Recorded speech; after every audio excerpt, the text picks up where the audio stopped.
قوفڵی بۆڕی نەوتبەری کەرکووک ئێستا دانێکی لە هەولێرە و ئەوەی دیکەیان لە بەغدایە. بۆیە هەناردنی بەرهەمەکەشی دابەش بووە بەسەر بڕاری بەرپرسانی ئەو دوو پایتەختەدا.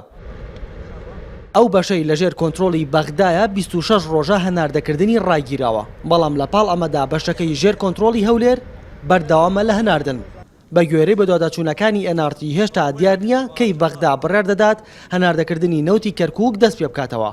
شارەزایانی بواری نەوت دەڵێن ڕاگررتنی هەناردن بەم جۆرەی ئێستا زیانی زۆر دەدات لە بیرە نەوتەکان و ئەو کەرەستانەی نەوتی پێ هەڵدەگۆزن، چونکە هێشتنەوەیان بۆ ماوەیەکی زۆر کاریگەری خراپ لەسەر ئامێرەکانیش دادەنێ. پێویستیمان بە غاز هەیە.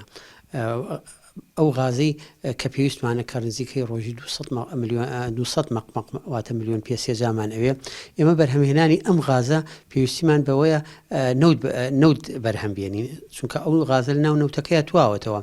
بۆ ئەم حاڵەتەش پێویستمان بە ڕۆژانە نزیکەی 150,000 بەرمیل هەیە کە نەوت بەرهەمبێنین.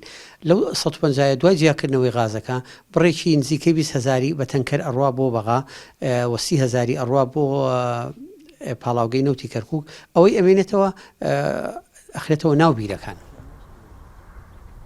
بۆ ڕاگررتنی هەناردنی بەشێکی نەوتی کەرکووک ژمارێک لە ئەندامانی ئەنجومەنی پارێزگای کەرکووک ئۆباڵەکەی دەخەنە ئەستۆی حکوومەتی عێراق و دەڵێن بەم جۆرە تۆڵەی سیاسی لە حکوومەتی هەرێمی کوردستان دەکاتەوە.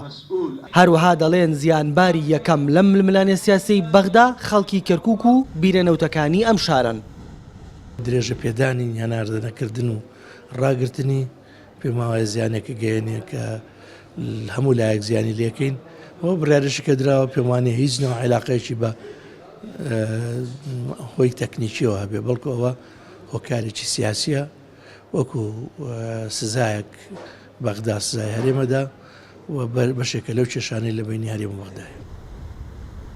ساڵی 2012 وەزارەتی نەوتی عێراق هۆشداری دابوو کە دەمەرە نەوتەکانی کەرکووک لاواز بوون و پێویستیان بەوەیە بە کەرەستە و تەکنیکی نوێ ببوژێندرێنەوە. بۆ ئەمەش پێشنیازی کرده بوو کۆمپانیای بیانی بانک بکرێن بۆ دەستوبەرکردن لە بژاردنەوەی دەمارە نەوتەکان.